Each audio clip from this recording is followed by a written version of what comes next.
OBC नेते लक्ष्मण हाके आणि त्यांचे सहकारी नवनाथ वाघमारे यांचं 9 दिवसांपासून उपोषण सुरू आहे। उपोषणाच्या 9व्या दिवशी लक्ष्मण हाके यांची जन्मभूमी असलेल्या सांगोल्यात ओबीसी बांधवांकडून उत्स्फूर्त बंदची हाक देण्यात आलेली आहे। या बंदला संमिश्र प्रतिसाद मिळतोय। अत्यावश्यक सेवा वगळता सर्व व्यापारी आस्थापना बंद ठेवण्यात आलेली आहेत। आढावा घेतलाय आमचे प्रतिनिधी अभिराज जुबाळे यांनी।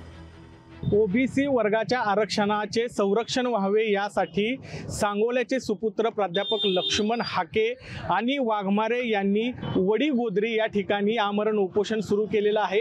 त्यांच्या उपोषणाचा आज 9वा दिवस आहे आणि लक्ष्मण हाके यांच्या समर्थनार्थ आज सांगोला तालुक्यातील ओबीसी बांधवांनी सांगोला बंदची हाक दिलेली आहे।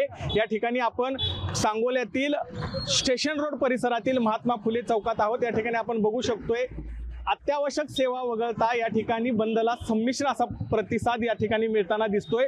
एकंदरीतच सांगोला बांधवांनी संमिश्र प्रतिसाद देऊन कुठेतरी लक्ष्मण हाके यांच्या समर्थनाचा एक संदेश, एक संकेत या माध्यमातून दिलेला आहे।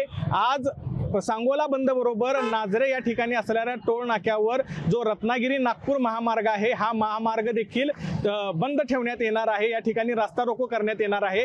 एकंदरीतच ओबीसी बांधवांसाठी लक्ष्मण हाके यांनी सुरू केलेलं आंदोलन आता राज्यभर कुठेतरी त्याला प्रतिसाद मोठ्या प्रमाणात मिळताना दिसतोय आणि त्याची सुरुवात लक्ष्मण हाके यांची जन्मभूमी आणि कर्मभूमी असलेल्या सांगोल्यातून देखील मिळताना दिसतोय। सांगोलकरांनी संमिश्र बंद ठेवून लक्ष्मण हाके यांना समर्थन दिलेलं आहे आणि ओबीसी बांधवांच्या आरक्षणाचं असेल किंवा इतर जे हक्क अधिकार असतील त्याला देखील समर्थन दिल्याचं या ठिकाणी दिसून येत आहे। एकंदरीतच सामाजिक सलोखा जपण्याचं आव्हान देखील या दरम्यान सांगोला वासियांनी आणि ओबीसी बांधवांनी केलेलं आहे। अभिराज जुबाळे, लोकशाही मराठी, सांगोला।